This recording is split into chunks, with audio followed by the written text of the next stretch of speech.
안녕하세요. 전 산촌기농 10년차 산촌TV 김강중입니다. 전 25년간 광고 일을 했었지요. 광고 일을 하다 보면 습관이 하나 생기는데 집에 오자마자 TV를 트는 겁니다. 물론 뭐 시사나 다큐멘터리도 보긴 합니다만 연예인들 나온 프로를 안 볼 수가 없습니다. 그래야만 이제 광고주 미팅을 하거나 아니면 새로운 어떤 아이디어를 제시할 때 새로운 모델들을 추천하고 그런 데 도움이 되기 때문이죠. 그래서 의외로 TV를 좀 많이 보는 편이었고요.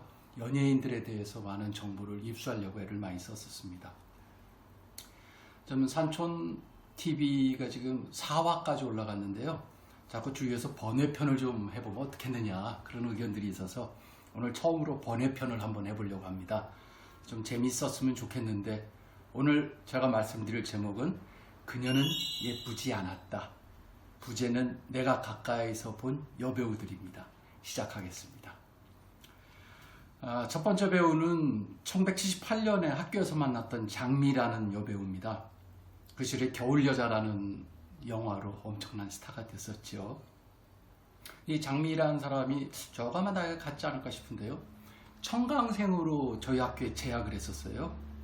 그래서 도서관 앞이나 이런 데서 얼굴을 좀 자주 만난 편이죠. 근데 제가 태어나서 아마 가장 가까이서 본 여자 영화 배우였는데 조금은 좀 청승맞은 느낌이 있었으나 예뻤습니다. 그 청승맞았다는 거는 언젠가 뭐 시상식 아름다운 밤이에요 했잖아요. 그런 걸로 모든 게 다 정리가 될 것 같은데 그럼에도 불구하고 굉장히 예쁜 여배우였습니다. 두 번째는 제가 1988년에 63빌딩 16층에 있는 광고 대행사를 다니고 있었는데요. 그때 이제 MBC에서 저희 회사에 요청을 해서 광고 대행사를 배경으로 하는 뭐 주말극이 아니요 그 베스트셀러 극장 같았습니다. 그걸 찍었는데 그거 제목이 샴푸의 요정이었습니다. 그때 스타 PD였던 황일래 감독이 연출을 했었고요. 샴푸의 요정이라는 노래도 있었죠. 사랑과 평화가 불렀던. 꽤 오랫동안 저희 회사에서 이제 그 드라마를 촬영을 했는데 채시라를 처음 봤을 때 많은 저희 직원들의 표현이 숨이 멈춰지면서 죽을 수도 있겠구나 이렇게 표현들을 했습니다. 근데 보면 나중에 이제 극이 만들어져서 봤는데 실물보다 TV 극에서 조금 얼굴이 좀 못하게 나온 듯한 느낌을 받았었습니다. 근데 그 시절의 채시라 아마 데뷔한 지 얼마 안 됐었을 것 같은데요. 굉장히 미인이었습니다. 그 기억이 남아있습니다. 세 번째는 1990년에 만났던 박원숙 씨입니다. 이분은 씨라고 붙여야 될 것 같아요. 청담동에 있는 무슨 고깃집에서 얼굴을 장 봤는데 이렇게 들어가면 그 고깃집이 오른쪽은 좌식이고 왼편은 의자식이었는데 오른편 좌식 저 끝부분에 앉아 있었는데 아 그런 게 아우라구나. 아우라를 처음 경험했습니다. 어떤 여자 기자는 어떤 여자를 보고 형광등 100개 켜놓은 아우라라고 했었는데 그건 잽이가 안 될 거라고 저는 생각을 합니다. 일부러 그래서 옆자리에 가서 앉았었는데요.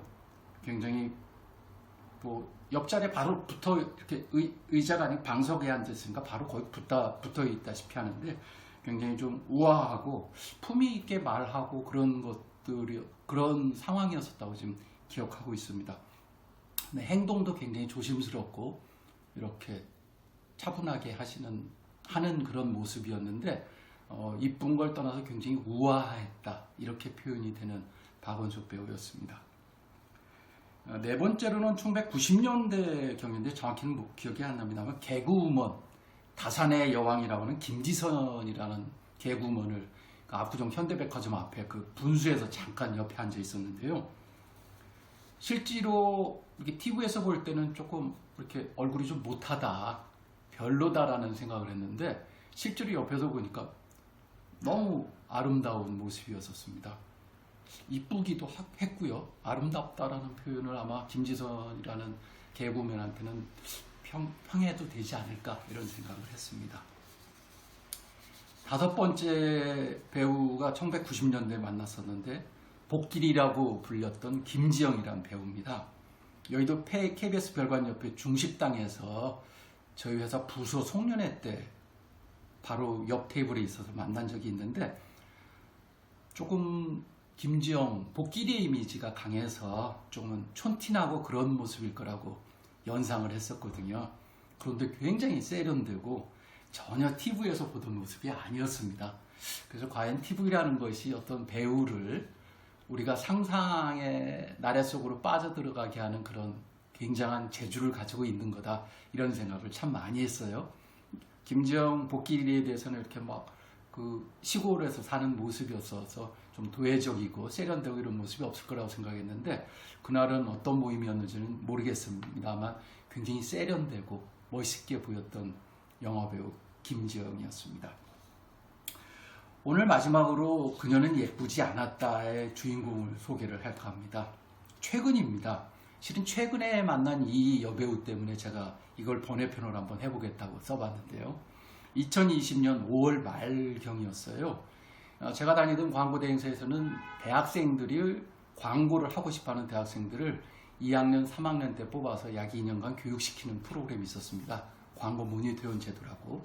그 중에 한 친구가 조진의라고 지금은 굉장히 저보다 유명해지고 일을 많이 해서 아마 다음 주인가 그 반고에 대해서 연주회도 하고 소개하는, 그러니까 반고를 그냥 취미 삼아 공부해서 완전한 전문가가 되고 그 매력에 빠져 사는 조진이라는 친구를 좀 만나러 신논현역 3번을 지나가고 있었는데, 건널목에서 우연히 옆을 툭 보니까 좀 어렵다라는 진한 보라색의 원피스를 입고 높은 급의 하이힐을 신었는데 마스크를 물론 썼습니다. 그래서 처음엔 못 알아봤습니다. 근데 낯이 익은 것 같아서 다시 이렇게 돌아봤는데 그 여배우였습니다. 그때 그 여배우도 저를 바라다 봤습니다. 데뷔 영화가 누가 용의 발톱을 보았는가라는 영화였었어요. 저는 그때 어떤 분이 추천을 해서 한번 볼 필요가 있는 영화인 것 같다라고 해서 어디 극장에서 봤는지 모르겠으면 봤습니다. 제목부터 좀 하수상하죠. 누가 용의 발톱을 보았는가. 용은 뭐 왕을 상징하는 거니까 현대로 치면 대통령이겠죠. 발톱, 그 좀 어려운 얘기입니다. 나중에 시간이 지나고 보니까 그거를 강우석 감독이 했고요. 극본은 강지구 감독이 썼더라고요.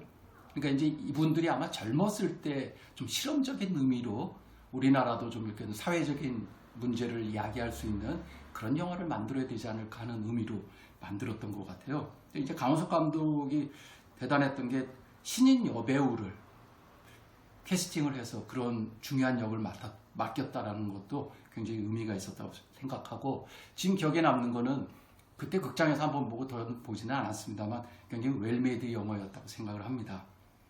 그런데 이 여배우가 제가 생각할 때 소화 불가능한 보라색 원피스를 입고 어떻게 보면 나이에 어울리는, 그 여자 그 배우 50 넘지 않았나 싶어요. 어울리는 멋스러움을 지니고 서 있었습니다. 그녀의 이름은 김성령입니다. 그녀는 전혀 예쁘지 않았습니다. 그녀는 멋있었습니다. 산중기능 자연인 생각입니다. 고맙습니다.